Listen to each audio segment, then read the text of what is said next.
문다혜 씨한테 뭐 2억 원에 이르는 뭐 책 표지 디자인비를 줬다. 그리고 또 어머니인 김정숙 여사가 5천만 원을 다른 사람 이름으로 송금을 해줬다. 그리고 또 뭐 제주도에 문다혜 씨 이름으로 또 별장을 하나 이렇게 매각을 해서 조개했더라. 넘겼더라. 이런 것들이 다 이른바 경제 공동체 딸인 경쟁 공동체냐 아니냐 이런 것들을 이제 보려고 하는 건데 그게 경제 공동체면은 이제 문재인 대통령에 대한 어떤 그 뇌물죄나 이런 게 성립을 하는 거 아닙니까? 딸에게 줬더라도. 맞아요. 네. 그러니까 이제 이게 뇌물죄가 성립이 된다고 했을 때 일반적인 뇌물죄 공동정범으로 가느냐 아니면 제3자 뇌물죄로 가느냐에 있어서 입증 책임의 범위가 좀 달라집니다. 네, 그래서 입증 책임의 범위가 제3자 뇌물죄로 가게 되면 이제 내가 뇌물을 받기로 약속을 해놓고 이렇게 제3자에게 그 뇌물을 수령하도록 하는 이런 게 이제 제3자 뇌물죄인데 이게 되려면 직무와 관련된 부정한 청탁이라는 부분을 직접 받았다라는 것을 입증해야 되는 이 부담이 생겨요. 근데 이제 뇌물죄 공동정범이라고 하게 되면은 이 뇌물을 받은 사람과 그다음에 이제 공동정범이 되는 사람이 같은 사람으로 보기 때문에 그냥 이 관계에서 대가관계랑 이런 것들이 입증이 되면 충분히 그냥 뇌물죄가 성립돼 버리게 되는 거죠. 오, 그러면은 지금 문다혜 씨 트위트 글을 본다면 우리 문다혜 씨 트윗 글 혹시 준비되어 있습니까? 트윗 글을 보면은 검찰로서는 수사할 그게 하나 줄어드네요. 우리는 경제 공동체, 운명 공동체인 가족인데요. 보통 수사 대상이 되는 사람들은 변호인의 조력을 많이들 받기 때문에 이러한 SNS 글이나 이런 것 하나도 사실 변호인들이 이렇게 좀 코치를 해주는 게 있거든요. 근데 요거는 전혀 코치를 못 받은 게 아닌가라는 생각이 드는 글이에요. 그러니까요. 경제 공동체를 지금 검찰은 경제 공동체라는 걸 입증하기 위해서 여러 가지들을 이제 정황들을 보여주는 건데 사실 이 경제 공동체라는 단어는 이제 윤석열 대통령이 과거에 이제 그 박근혜 대통령에 대한 수사를 할 때 그때 이제 박근혜 대통령과 최순실 이제 최서원이죠 지금은 최서원 씨 이 두 사람의 관계를 이제 경제 공동체라는 표현을 써가지고 기소를 했기 때문에 그때 나온 말이거든요. 그래서 문다혜 씨도 이제 윤석열 대통령을 이제 X에서 약간 저격하듯이 하면서 경제 공동체라는 단어를 만들어서 성공했던 사람이라 이것을 우리에게 적용하는 거냐 이렇게 이야기를 하고 있는데. 근데 이제 그 경제 공동체라는 단어는 뭐 기소할 때 이렇게 쓰기는 했지만 우리 대법원 판례를 통해서 확정이 된 법리적인 단어가 됐어요. 이제는 이런 것들이 이제 몇 가지가 있습니다. 대표적인 게 이제 성범죄와 관련돼서 최근에 이제 대법원 판례를 통해 확정된 개념인 성인지 감수성 같은 개념들이 원래는 이제 제가 법학 공부할 때 법률 용어는 아닌데 아니었어요. 그랬는데 대법원 판례로 성인지 감수성이 이제 기준으로 들어오면서 이제 법률 용어가 돼서 형법 교과서에도 다 실려 들어가 있거든요. 성인지 감수성이. 마찬가지로 경제 공동체라는 것도 이 뇌물죄를 판단함에 있어 뇌물죄의 공동정범을 판단함에 있어 박근혜 대통령과 관련된 재판에서 우리 대법원이 경제공동체라는 단어를 사용을 함으로써 이게 하나의 기준이 된다라는 것이 이제 형법교과서에도 들어가게 된 거예요. 그러니까 이거를 단지 뭐 윤석열 대통령이 만들어서 써가지고 성공해서 이렇게 얘기할 수 있는 게 아니군요. 대법원 판례를 통해서 확립된 법적 개념이다. 이렇게 생각을 해주시면 되고요. 그래서 이제 목소리가 너무 낮나요? 아니요, 괜찮습니다. 지금 그러면은 어떻게 본다면은 제 말은 그러니까 경제 공동체를 입증하기 위해서 검찰이 그렇게 왜냐하면 그 예를 들어 곽상도 전 의원 같은 경우에 이제 50억 클럽 50억 그러니까 아들이 50억 받은 거에 대해서 아들이 받았으니까 뇌물 아니냐라고 뭐 이렇게 얘기를 하니까 지금 1심에서는 그 아들이 독립적인 경제 독립적인 경제를 유지하고 있다. 그래서 그 독립적인 경제를 유지하고 있으니까 뭐 뇌물이 아니다 이렇게 판정을 했지 않습니까? 그래서 지금 2심에서는 그 검찰이 항소를 했잖아요. 두 아들이지만 독립적인 뭐 경제가 영위하고 있지 않고 경제 공동체라는 걸 입증해야 되는 거 아닙니까? 그러니까 이렇게 보시면 돼요. 그러니까 이 경제 공동체가 문제가 된 사건이 대표적인 사건이 지금 하나 두 개가 있었고 네. 이번에 이제 이 세 번째 사건이 이제 쟁점이 되게 될 것 같은데 네. 이 두 개가 이제 바로 하나가 박근혜 대통령 최서원 그다음에 또 하나가 곽상도 전 의원과 그 아들 이렇게 되는 거거든요. 네. 근데 이제 박근혜 대통령과 최서원 같은 경우에는 그 말세필이 문제였죠. 그 삼성에서 받은 그렇죠. 말세필. 예. 근데 그 말세필을 박근혜 대통령과 최서원이 경제공동체라고 해서 박근혜 대통령까지 처벌받게 한 거예요. 맞습니다. 그걸로. 네. 자, 근데 그 다음에 이제 곽상도 의원과 그 아들은 이제 그 소위 말하는 50억 클럽의 문제였죠. 네. 네, 그 50억 클럽의 문제였는데 아들이 받은 것이지만 아버지인 곽상도 의원과의 관계에서는 독립생계였다. 독립생계였다. 독립생계였다. 그렇기 때문에 독립생계이기 때문에 경제공동체가 아니다. 해서 1심 무죄가 나온 사안입니다. 현재까지 1심 무죄고 2심, 3심은 앞으로 어떻게 될지 모른다. 네. 이렇게 좀 보시면 될 것 같고요. 그 다음 이제 문다혜 씨 같은 경우에 문다혜 씨와 문재인 전 대통령 같은 경우에 그렇다면 이제 자, 최순실, 그러니까 박근혜 최서원 사례가 적용될 것이냐, 곽상도 아들 사례가 적용될 것이냐는 앞으로 수사와 재판을 통해서 네. 확정이 돼서 확인이 돼서 확정이 되어 나갈 겁니다. 다만 제가 문다혜 씨의 변호인이라면 네. 저렇게 운명 공동체라는 단어를 쓰는 거를 막았을 겁니다. 그러니까 이런 거는 법정에 가서 네. 저 증거로도 그러니까 막았을 거예요. 그렇죠. 네, 왜냐하면 이 공동체라는 단어를 쓰는 거 자체를 왜냐하면 절대 공동체가 아니고 독립관계다. 부모 네. 자식 관계지만 이 둘은 독립관계다라고 변론을 해야 나갈 수가 있거든요. 그렇죠. 독립 생계를 유지하고 있다. 그렇죠. 이렇게. 네, 그 부분이 되게 중요해요. 그러니까 그래서 검찰로서는 이게 어떻게 본다면은 땡큐일 것 같아요. 네, 그러니까 지금 사실은 그 압수수색을 할 때 네. 그러니까 피의자로 문재인 전 대통령이 지금 적시가 되어 있다는 거 네. 아닙니까? 그리고 사실은 가장 큰 이제 혐의도 네. 그 사위인 맞아요. 이혼하기 전에 사위인 서창호 씨가 태국으로 이주하면서 그 타이 이스타젯에 이상직 의원이 운영하고 있던 그 이스타항공의 자회사인 타이 이스타젯에 취업을 했고 네. 그 취업을 함을 통해서 뭐 최소 월 800 정도는 보장을 해줘라 네. 라고 해서 뭐 합치면 한 2억 정도 2억 네. 몇 천만 원 정도를 준 거. 그것이 그 전에는 딸 가족의 생계에 대해서 부모인 문재인 전 대통령이 이 생계비를 지급을 해왔는데 그거를 이스타젯에 취업을 통해서 그걸 취업하지 않아도 되니까 지급하지 않아도 되니까 맞습니다. 일종의 경제적 대가를 지급한 거다라고 본다는 거 아닙니까? 그러니까 그와 같은 취업을 시켜서 급여를 받게 하는 것도 네. 경제적 대가, 뇌물죄의 경제적 대가로 보는 거는 오랜 판례의 태도입니다. 네. 예, 그래서 그 부분에 있어서는 그 부분은 뭐 기존 판례들이 있기 때문에 우리들 그 부분에 있어서 만약에 그 대가성이 인정되고 뇌물로 인정된다면 그 자체가 뇌물이 될 수 있냐 없냐는 그거는 인정만 된다면 뇌물이 될 수 있는 사안이에요. 네. 그러니까 저는 방금 말씀하신 대로 그 곽상도 의원 사례가 있기 때문에 맞습니다. 검찰로서는 더 신중하게 예. 경제 공동체라는 것을 입증하기 위해서 그렇죠. 각종 돈 거래 의혹들을 네. 돈 거래들을 한번 살펴봤고 그 과정에서 지금 나온 게 뭐 청와대 경호원 통해서 뭐 몇천만 원 송금한 거 그다음에 네. 지금 2022년 퇴임 이후지만 윤건영 의원 같은 경우는 퇴임 이후에 준 게 무슨 상관이냐 그러는데 네. 그것도 경제 공동체라는 걸 입증할 수 있는 정황이 맞아요. 되잖아요. 맞아요. 딸한테 5천만 원을 엄마가 네. 현금으로 갖고 와서 지인한테 우리 딸한테 좀 붙여줘라 이랬다는 네, 거 아닙니까? 네.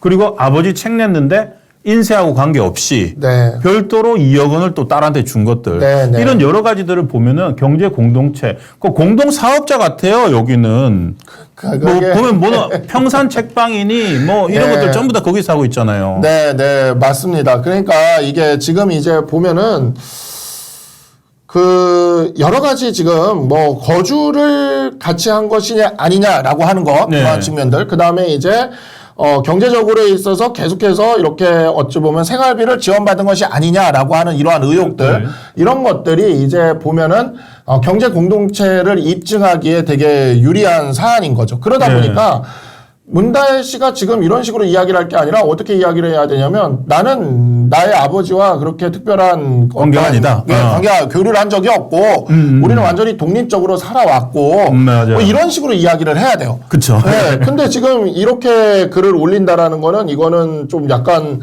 저는 이거는 좀 걱정스럽다라는 생각이 들어요. 변호사로서 네. 변호사로서 걱정스럽다라는 이제 생각이. 걱정을 네. 했는데 문다희 씨는 그러지 않은 것 같아요. 이러면서 이제 이쯤 가면 막 가자는 거지요. 이거는 상당히 정치적 언사 같아요. 그러니까 노무현 대통령을 맞아요. 소환하는 겁니다. 맞아요. 노무현 전 네. 대통령을. 그래서 자기 에 대한 수사를 가지고서 노무현 전 대통령에 대해서 사람들을 연상시키기 위해서 맞아요. 네. 고도로 준비된 어떤 술책인 것 같은데 기법이라고 해야 될까? 심리적인 어떤 그걸 올려서 오늘 이 문다혜 씨의 트윗으로 시작을 해봤습니다. 자, 오늘 뭐 지금 문다혜 씨 얘기를 조금 더 준비를 했는데 경제 공동체 이 얘기 기왕 나온 거니만큼 혹시 책 내신 적 있습니까? 저 책 냈죠, 제가. 책 내셨어요? 네, 제가 사실. 책 내려면은 엄청나게 힘든 것 같아요. 뭐, 표지 디자인 하는 데만 해도 한 2억씩 드는 것 같은데. 정말 저는 그래서 진짜 놀랬던 게, 이 문다혜 씨가 그 표지 디자인 했던 책이 그 운명이라는 책이에요. 운명이라는 책이요. 그 다음에 한번 보실래요? 보여주실 수 있을까요? 그 2억 원짜리 디자인 한번 보시죠. 운명. 이 책 다음 책이 이제 요번에 나온 변방에서 중심으로라는 책이 또 있어요. 뭐 그 책은 문다혜 씨가 뭐 표지 디자인을 했는지 안 했는지 모르겠으나 이 책 후속작이거든요. 근데 그 책과 변방에서 중심으로와 표지 사진 내려주세요. 예. 우리 독자는 싫어하실 것 같아요. 변방에서 중심으로와 제가 총선 끝나고 쓴 책이 하나 있습니다. 책 소개해 주시죠. 네, 총선백서라는 책인데 제가 그 책을 썼는데 이 변방에서 중심으로와 제 책이 6월 3주 교보문고 정치사회 부문 3위, 4위였어요. 그러니까 지금은 이제 제 책은 확 밀려났고 뭐 변방에서 중심으로 아직 좀 있긴 한데 근데 제 책 그 3위, 4위까지 따라붙었거든요. 거의 뭐 비슷한 수준으로 갔네요. 그래서 그 교보문고 그 베스트셀러 거기 가보면 3등에 딱 문재인 대통령 책이 있고 4등에 제 책이 딱 이렇게 있었어요. 그 베스트셀러 거기 정치사의 서가에. 그러면 그 책 표지 디자인도 한 2억 들었겠네요. 그 책 표지 디자인에 50만 원 들였어요. 아, 그래요?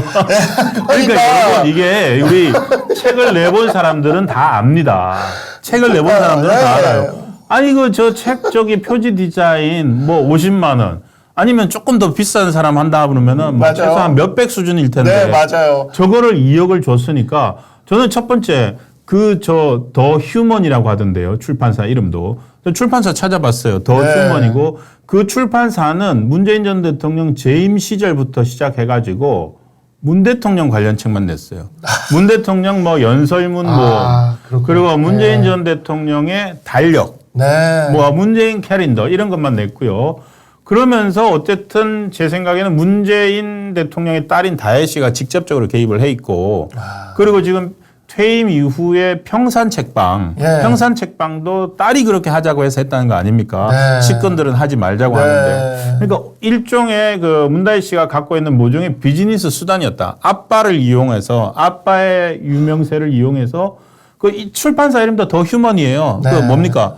사람이 먼저다. 그러네요. 그래서 더 휴먼이라는 출판사를 해가지고 해보니까 저 책 낸 것들이 전부 다 그런 것들이에요. 물론 일부 뭐 대한민국 헌법 뭐 이런 책도 있긴 한데 몇 개 있긴 한데 나머지는 문재인 굿즈들. 이래서 이 경제 공동체라는 것보다도 더 넘어가서 그러니까 문재인 전 대통령이 그 대통령이 된 거, 정치적 유명세를 이용한 수익 추구, 수익 창출, 수익 창출을 위해서 대통령 딸이 상당히 노력을 하고 기여를 하면서 다방면으로 노력해온 증거들이 정황들이 있지 않은가 싶습니다.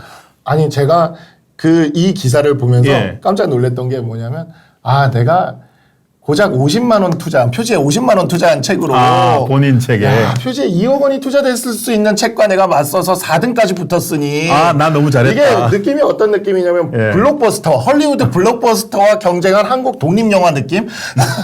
정말 진짜 뒤늦게 정말 대단한 책과 경쟁을 했구나라는 생각을 했습니다. 2억 원 저도 한번 디자인 값에 2억 원 태워보고 싶네요, 진짜. 정말. 하여튼 그래서 이게 책값이나 이런 것들에서 좀 뭐 아마도 이렇게 막 하자는 거지요라고까지 했으니까 그 출판사도 좀 궁금하고 여러 가지들 한번 찾아봐야 되지 않을까 싶습니다. 그리고 또 하나 있습니다. 지금 문재인 전 대통령이 이번 수사하는 과정에서 별장 얘기도 나왔어요. 별장. 별장도 조금 이거 같은 경우에는 별장을 압수수색했다. 압수수색 했다. 당연히 별장이 있으니까 압수수색을 했겠지. 네. 그렇게들 이해를 하고 계시는데 요거 같은 경우에는 제주 MBC 뉴스데스크 보도를 제가 봤는데 자, 지금 제주도 별장입니다. 요거 같은 경우에 저 사진이 나오고 있는데요.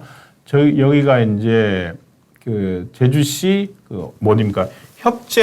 협재라고 하네요. 한림읍 협재리에 있는 별장입니다. 저 별장인데 저기를 저희가 지금 보여드리고 있는 사진은 뭐냐면은 구글 맵을 이용해서 제가 한번 들어가 봤습니다. 구글 맵을 이용해서 들어가 봤더니 바로 지금 저 위에 오른쪽 사진 보시면은 위쪽에 까맣게 보이는 쪽이 바다입니다. 그러니까 집에서 바로 나오면 바다예요. 뒤쪽으로, 집 뒤쪽으로. 저 지금 그리고 전면에 이제 문이 있는 쪽인데 저거는 구글 맵에 들어가서 스트리트 뷰 있지 않습니까? 스트리트 뷰로 들어가면은 저게까지 나옵니다. 근데 저 집을 어저께 그 제주 MBC가 가서 찾아가 봤어요, 직접.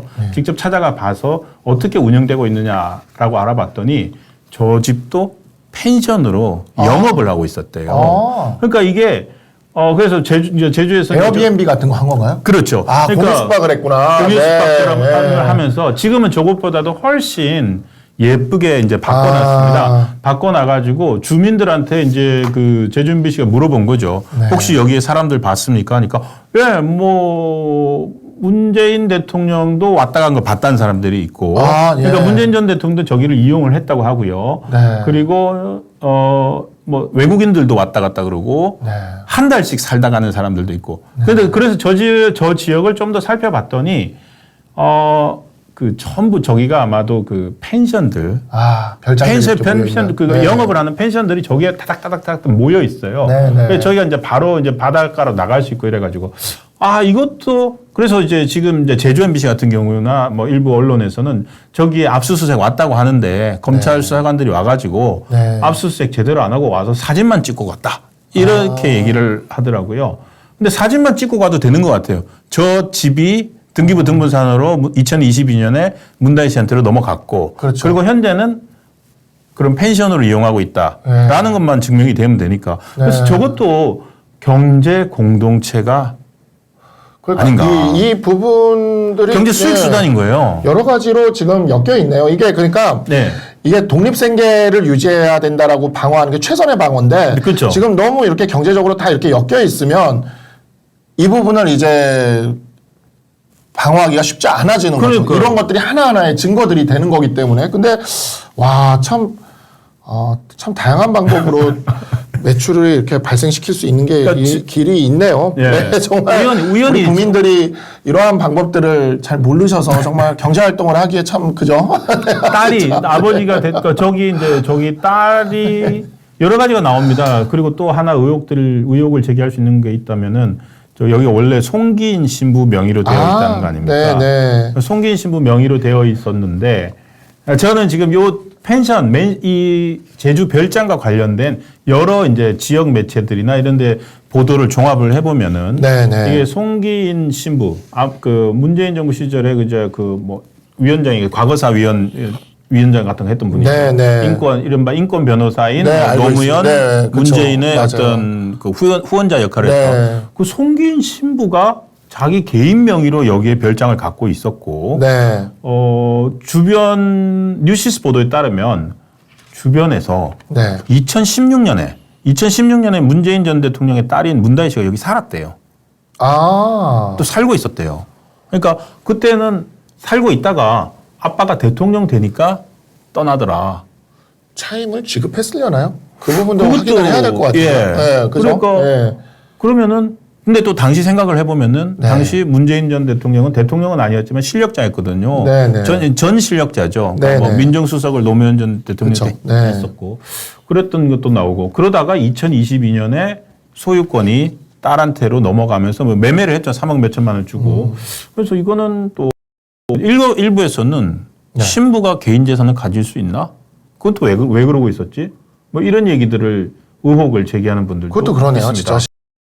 신부님이 여러 가지가 이런 부분들은 좀 더 파고 들어봐야 될 부분인 것 같고 제가 지금 여기 그 자료에 있는 등기부등본을 예. 보니까 네네. 22년 7월 7일에 문다혜 씨한테 매매로 넘어갔네요. 매매로. 매매. 예, 매매로 넘어갔으니까 그러면 일단은 등기부등본상으로만 놓고 보면은 신부님 집인데 거기에 그냥 살고 있었다는 게 맞다면 과연 차임 지급이 제대로 됐는지를 봐야 되는 예. 것이고 신부님이 그 이에 대해서 재산을 가지고 있는 게 좀 명확하지 않다면은 혹시 이런 부분에 있어서 네. 명의만 신부님으로 있었던 것이 아닌지 또 봐야 되는데 안 그래도 지금 여기 보니까 장윤미 변호사가 예. 대통령이 그래도 법률가인데 명의 신탁을 했다라는 것에 대해서는 그건 아직 의문이고 추정에 불과하다 이렇게 얘기는 하고 있는데 어쨌든 간에 한번 좀 특이한 형태이기 때문에 들여다는 봐야 될 것 네. 같아요. 그리고 또 이것을 가지고 수익 사업을 하고 있다. 그러니까 그 뭐냐면은 네. 이렇게 이런 정황들 하나하나가 다 네. 이른바 아까 이제 독립생계, 네, 독립생계를 유지하고 있다는 증명을 해야 되는데 오히려 이 아버지의 유명세를 이용한 네. 그리고 아버지의 재산을 왜냐하면 저게 또 저 매매로 할 때 저 돈은 그러면 어디서 왔느냐 2020년에 네, 네. 그것도 문제고 그리고 저 시점에 보면은 뭐 양평동 집이라든지 문다혜 씨가 부동산 거래를 몇 개 하거든요. 네, 네. 그래서 저 돈은 어디서 왔는지도 따져봐야 될 것 같고 그래서 결코 유리한 정황이 아닌데 네. 우리의 그 문다혜 씨는 아마 좀 성깔이 좀 군 같은 성인가 봐요. 네, 네. 이쯤 하면 막 가자는 거죠. 이렇게 네. 한번 제대로 뭐 그러면서 뭐라고 그랬냐면은 가족은 건드리는 거 아니다. 저는 문다혜 씨한테 꼭 그랬으니까. 드리고 싶은 말씀이 민주당 주변에 보면 검찰을 악마화하는 변호사들이 좀 많아요. 네. 네, 그런 변호사들 검찰을 말고 악마화한다. 네, 네. 검찰을 악마화하는 변호사들 말고 정말 실력 있는 형사 전문 변호사를 꼭 수임하시라. 네. 네, 꼭 그리고 이런 것들이 SNS에 글 하나 올리고 할 때도 네. 꼭 상담을 하셔라. 네, 그 변호사에게 그러니까. 상담을 하셔라. 네. 네, 그러면은 그 워딩 하나하나도 변호사가 터치를 하면 이렇게 본인에게 자초인환이 될 이런 워딩들은 좀 삼가할 수 있다. 네. 우리 박 변호사님이 수임하시는 제가요? 건데 저는 안 하실 안 할 거죠? 겁니다. 네. 별로 알고 싶지 않아요. 네. 알고 싶지 않아요.